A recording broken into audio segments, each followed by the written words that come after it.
ជួបវិបត្តិខ្វល់ខ្វាយដោះស្រាយមិនចេញ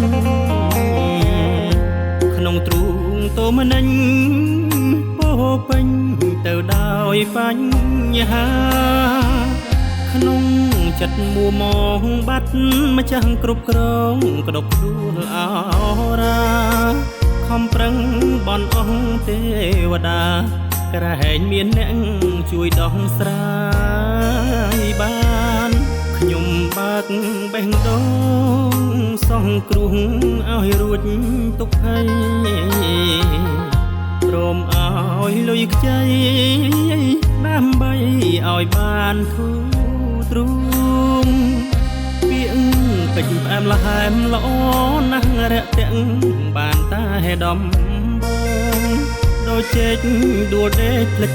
ស្ទងជួបមិត្តថ្មីម្ដងកាល័យកាពិត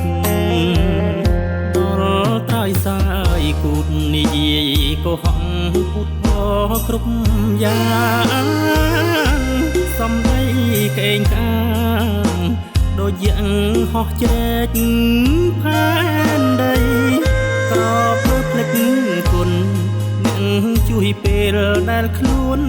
ចិត្តខ្សែបាត់ដៃខ្នងដៃគាត់គុណអ្នកថ្មីបំភ្លេចអ្នកចាស់រែកពុនយកចោះកំហុងដែលអ្នកបានសាងទឹកស្ទឹងទឹកអាងឆ្លងផុតបោះចោលច្រវាមិនបាច់រៀបរាប់មិនបាច់ប្រកែកមិនបាច់ដោះសាព្រំលីខិតតាំងតែងចាទុកឲ្យទេវតាជាអ្នកកំណត់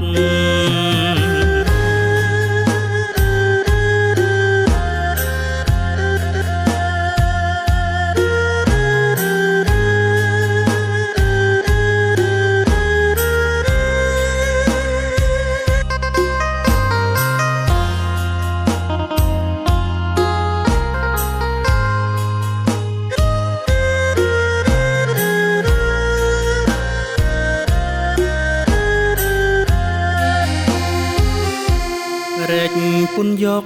ចោះកំហុងដែលអ្នកបានសាងទឹកស្ទឹងទឹកអាងឆ្លងផុតបោះចោលច្រវាមិនបាច់រៀបរាប់មិនបាច់ប្រកែក